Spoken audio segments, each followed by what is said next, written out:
तो इस बार की राधाष्टमी खूब भाव से मनाओ, खूब आनंद से मनाओ, किशोरी जी का अभिषेक करना। तो ऐसा भाव बताया कि मैं कथा सुना रहा था कि किशोरी जी के जन्म की खबर जब सुनी तो नंद रानी यशोदा अपने लाला को लेके गई। तो 15 दिन बड़े हैं लाल जी। तो जैसे ही गई तो महाराज रत्न आभूषण कितने सारे भर करके बैलगाड़ी में लेकर के गई, किशोरी जी को जाकर के देंगे। और सुनो, किशोरी जी के दर्शन करने के लिए यशोदा मैया गई तो वादना लाला को भी छोरीन जैसो श्रृंगार करके ले गई हैं। क्यों? लाली के उत्सव में जा रही हैं तो लाला लाली बन के गए हो। तो ठाकुर जी के केश खोल दिए हैं, सुंदर चुनरी उड़ाई है, नेक से ठाकुर जी ने लहंगा पहनो है। छोटे छोटे बच्चे श्रृंगार करते हैं ना, इसी भाव से ठाकुर जी लहंगा परिया पहन के गए। 15 दिन के ठाकुर जी।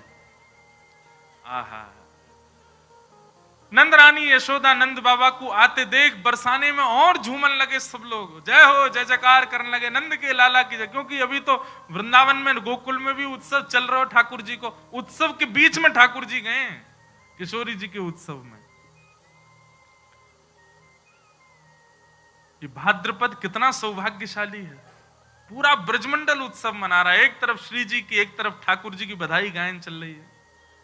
ठाकुर जी को लेकर के जैसे ही गई, खूब स्वागत सम्मान भयो। महाराज दुनिया देखवे के काजे आई, बड़े बड़े सुंदर रत्न, बड़े बड़े सुंदर आभूषण लेकर के यशोदा मैया आई हैं कीर्ति मैया को देवे के काजे।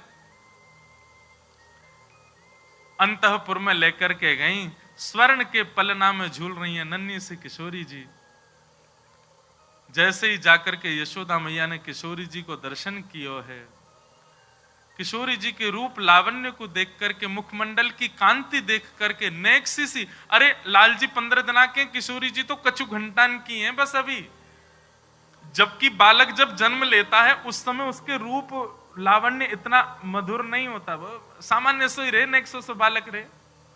पर किशोरी जी का रूप इतना सुंदर, इतनी सुंदर तेज कांति मुखमंडल पर दिख रही है, ऐसे सुंदर कटाक्ष नेत्र हैं, ऐसी सुंदर नासिका, ऐसे सुंदर कपोल हैं, इतनी प्यारी हमारी श्यामा जो लग रही हैं कि उनको अभी तक तो नीलमणि ही सब कछु है यशोदा मैया के लाला को। यही है मेरो सबसे प्यारो मेरो लाला, या लाला तो बढ़िया तो कोई है ही नहीं है, ये तो मेरे हृदय को तारो है, ये तो मेरे हृदय की मणि है।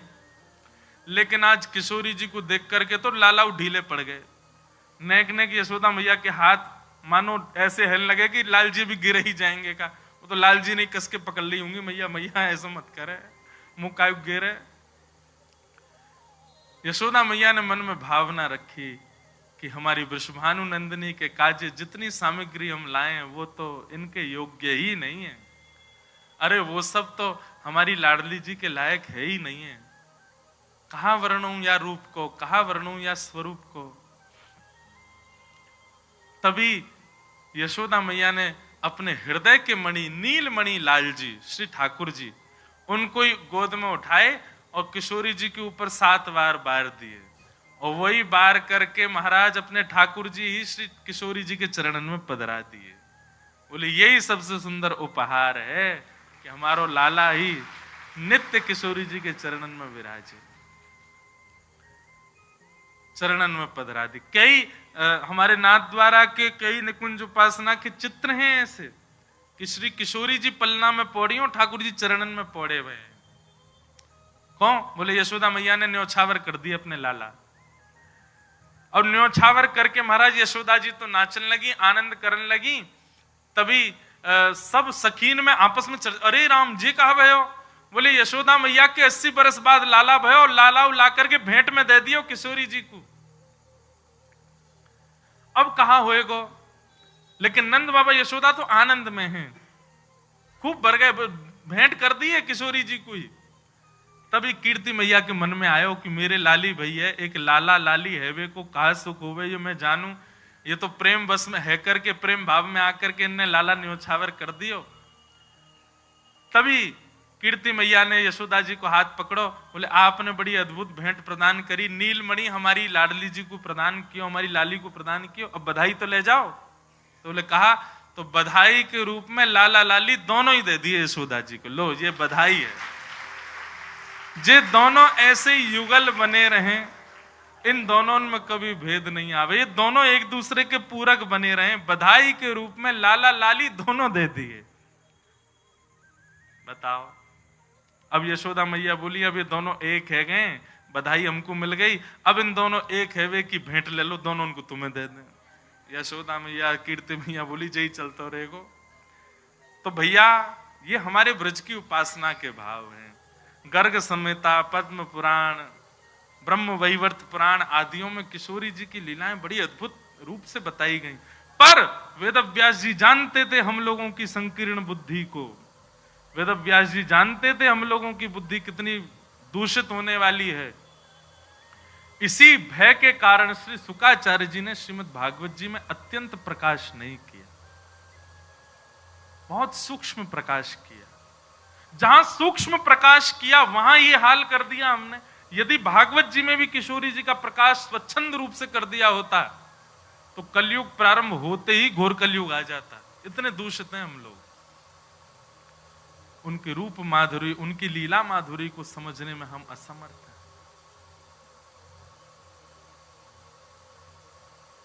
ऐसे किशोरी जी को बारंबार प्रणाम करें, बारंबार वंदन करें।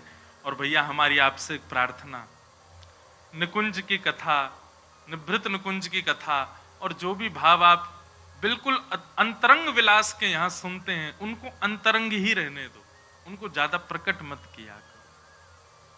ये जैसे जैसे कलयुग आगे बढ़ेगा, ये अभी तो प्रारंभ है, आगामी समय में तो ये निश्चित है कि बहुत और भी कुछ अनर्गल करने वाले हैं, इसलिए इसका ज्यादा प्रकाश ना किया जाए। लाल जी समस्त ब्रजवासियों के साथ वृंदावन आ गए और वृंदावन में आकर के ठाकुर जी विराजमान हुए हैं। वनम वृंदावनम नाम पशव्यम नवकाननम गोप गोपी गवाम सेव्यम पुण्याद्रि तृणवेरुधम। वृंदावन सामान्य नहीं है बंधु, साधारण नहीं है। वैसे तो 84 कोस का पूरा ब्रजमंडल उसको वृंदावन ही कहा जाता है, पर वृंदावन की पहचान दो बातों से है। वृंदावन के एक छोर में श्री गिरिराज जी और दूसरे छोर में यमुना जी, इसके बीच का पूरा जो भाव है, गिरिराज जी से सीधे चलो जमुना जी तक, तो पूरा वृंदावन ही मानो जाए।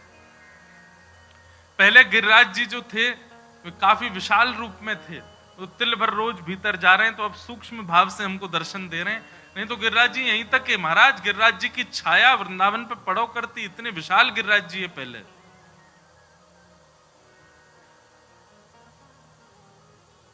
वे अब सूक्ष्म रूप से हमको दर्शन दे रहे हैं। ये पूरा वृंदावन है। किशोरी जी ने अपने हाथों से निर्माण किया है वृंदावन का, सामान्य नहीं है वृंदावन। वृंदावन मिल जाए तो समझ जाइयो ठाकुर जी मिल गए, वृंदावन वास मिले तो समझ जाइयो प्रियालाल मिले। पर अब एक बात और सुनो, अभी के परिप्रेक्ष्य में लोग धन से या फिर अपने अन्य बलों से वृंदावन में रहने का प्रयास करते हैं। आप कहोगे महाराज जी तो और कैसे फ्लैट कहां मिलेंगे, रहने को जगह कहां मिलेगी। हमने तो भैया इतने पद पदावली पढ़े हैं, कहीं भी ये नहीं लिखे कि फ्लैटों में बसो, वृंदावन में जाके वृंदावन में जाकर के घर बना लो। वृंदावन में तो पहले प्रारंभ में तो फिर ऐसे सहज भाव से ही रहना चाहिए। बहुत ध्यान से सुनिएगा। वृंदावन प्रारंभिक में तो कोई आश्रम में रह लो, कोई गुरुजन की शरण में रह लो, कहीं ऐसे ही विराजमान रह लो। वृंदावन के उपयोगी स्वयं को बनाते चलो। फिर जब लगे कि हाँ अब इतने वर्ष हमने सेवा करके व्यतीत कर दिए, तब वृंदावन में फिर कोई जगह आदि किशोरी जी कृपा करे तब लो। सीधे ही आकर के वृंदावन में महाराज करोड़ों रुपया लगा के खरीद ली जमीन, बना लिए घर, रह रहे वहां में। वृंदावन की जब तक सेवा नहीं करोगे तब तक वृंदावन स्वीकार कैसे करेगा। तो पहले तो जो अभी ये लोग कहते हैं हमको ब्रजवास मिले, पहले ब्रज की खूब सेवा करो। जब जब ब्रज आओ, जब जब वृंदावन आओ, ब्रजवासीन की, रसिक जनन की, रजरानी की, यमुना जी की, वृंदावन बिहारी लाल, राधा रमन लाल, राधा वल्लभ, सबकी सेवा करो खूब। और सेवा करके जाओ, अपने अपने घर में ही रहो, कोई दिक्कत नहीं है, अपने काम करो। कितने बालक हमारी दृष्टि में ऐसे हैं, अच्छी अच्छी एजुकेशन प्राप्त कर रहे हैं, कोई डॉक्टर की पढ़ाई कर रहा है, कोई कुछ कर रहा है, कोई कुछ कर रहा है। सबकी इच्छा क्या है कि हम श्रेष्ठ बन करके, जो भी पदवी मिलेगी वो बन करके वृंदावन में आके ब्रजवासियों की सेवा करेंगे, वृंदावन की सेवा करेंगे। पहले ब्रज की सेवा करके ब्रज का अधिकार, ब्रज को बताओ कि हाँ हम अधिकारी हैं आपके। किशोरी जी को जब लगेगी कि हाँ आप ब्रज के अधिकारी बन गए, आपको प्रयास नहीं करना पड़ेगा, किशोरी जी स्वयं बुलाएंगी आपको। आप प्रार्थना कर दो किशोरी जी से, हमको हमारे कहने से कुछ नहीं होगा। ये कोई वो थोड़ी है प्रधानमंत्री कार्यालय कि महाराज आपने कह दो प्रधानमंत्री जी से हमारी रिपोर्ट ने पहले चेक कर ले। ये गुहार वाली जगह नहीं है। यहां तो करते रहो सेवा, जब वृंदावन आने का अवसर मिले सेवा करो। पड़े रहूं कुंजन के कोने, श्याम राधिका गाऊं, किशोरी तेरे चरणन की रज पाऊं।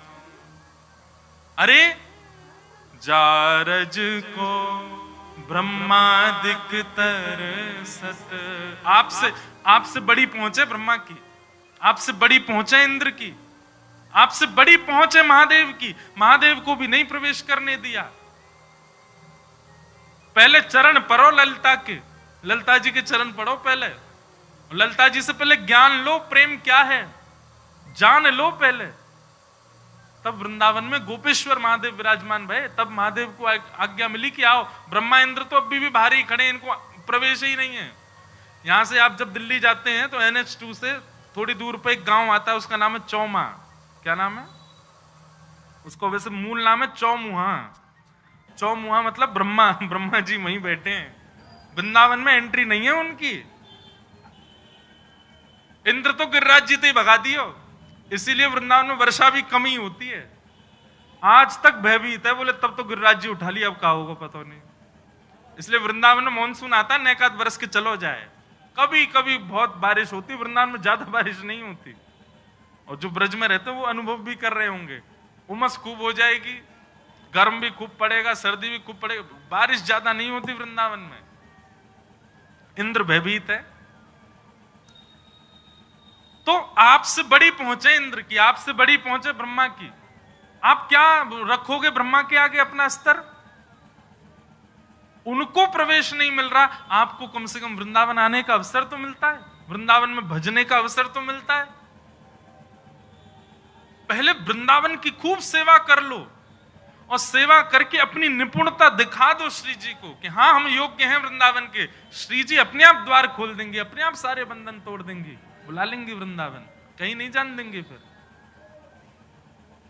अरे किसी जगह जॉब चाहिए हो तो रिज्यूम दिखाया जाता है अपना, हमारी कितनी क्वालिफिकेशन, इतने पढ़े लिखे हैं, यहाँ काम किया, इतना ये किया।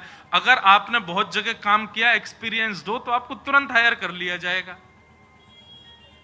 कहा कियो है? बोले कछु ना धन कमाया को, सेवा फेवा कछु ना करी। किशोरी भग आते वृंदावन में आवेगो।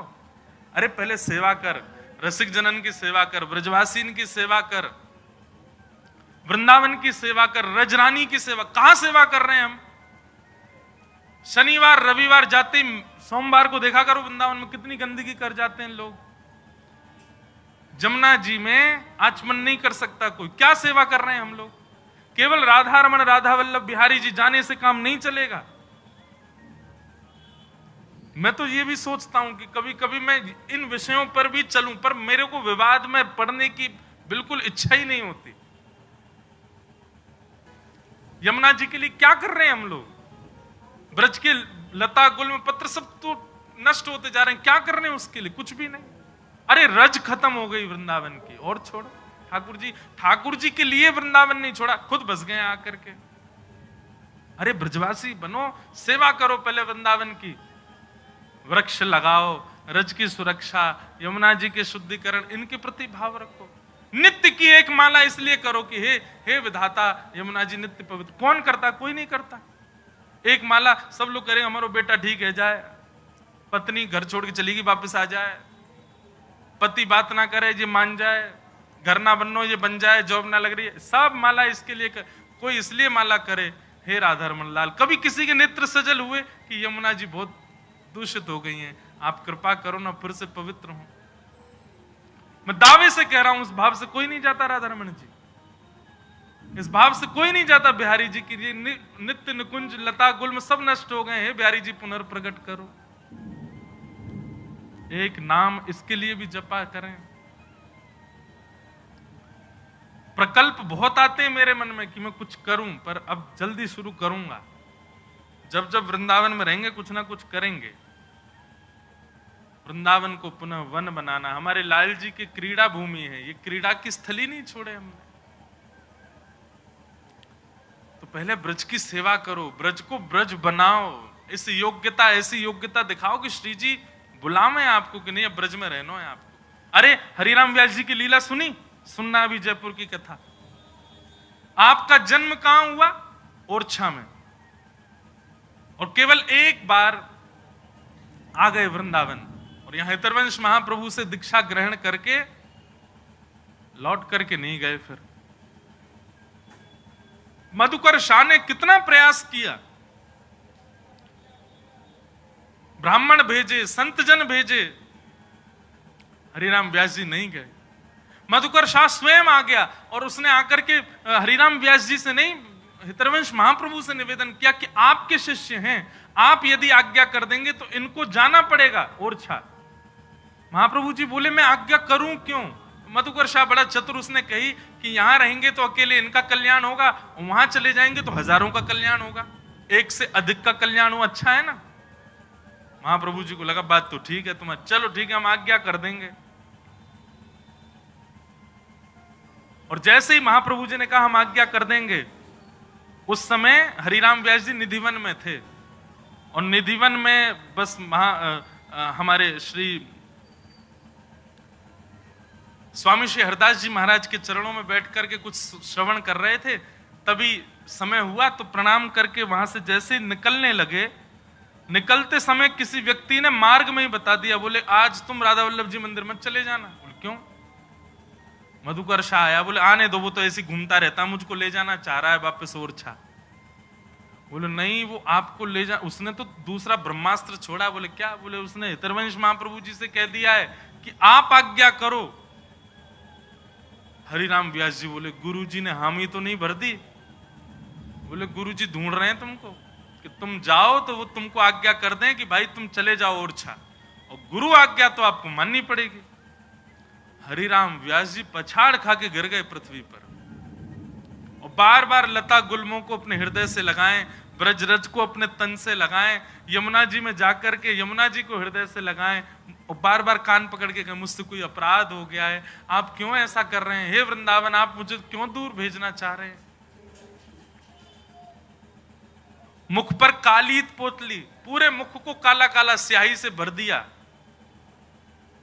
अब लोग तो बहुत बड़ी बड़ी बात, कोई संत कह रहे बोले गधा पे बैठ गए और बैठ करके वृंदावन में डोलन लगे। किसी ने कही क्या कर रहे हो? बोले वृंदावन छोड़ के जाने वाले की यही गति होनी चाहिए, किसी को मुख मत दिखाओ और ऐसी स्थिति में ही रहना चाहिए। तब उनका एक पद है श्री हरिराम व्यास जी को। हरिराम व्यास जी थोड़े से सीधे बोलते थे,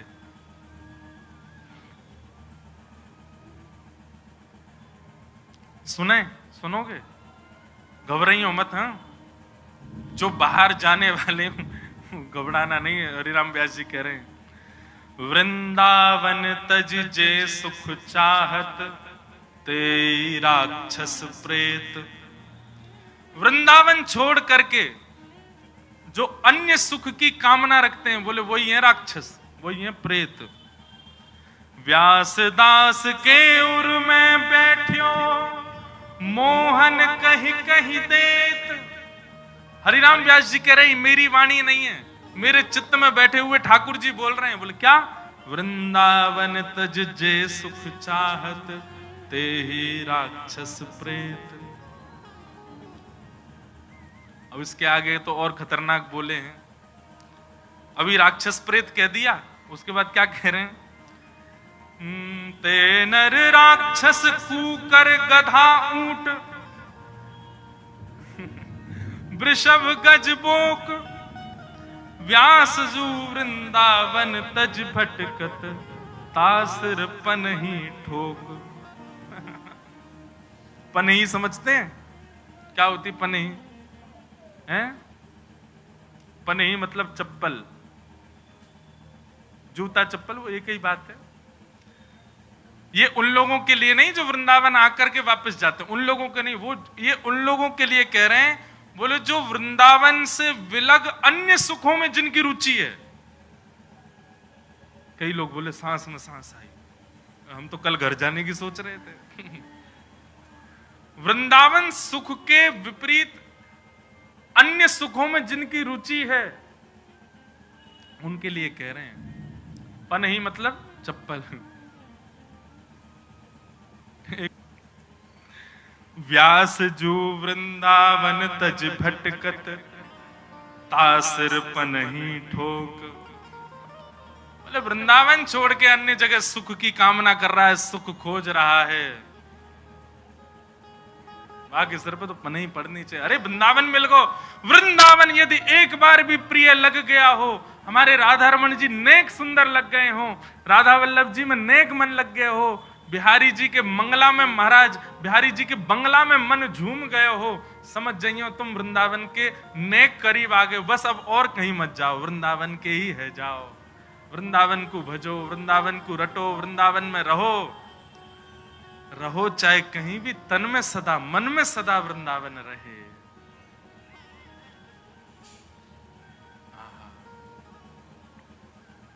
वृंदावन सदा हृदय में रहे।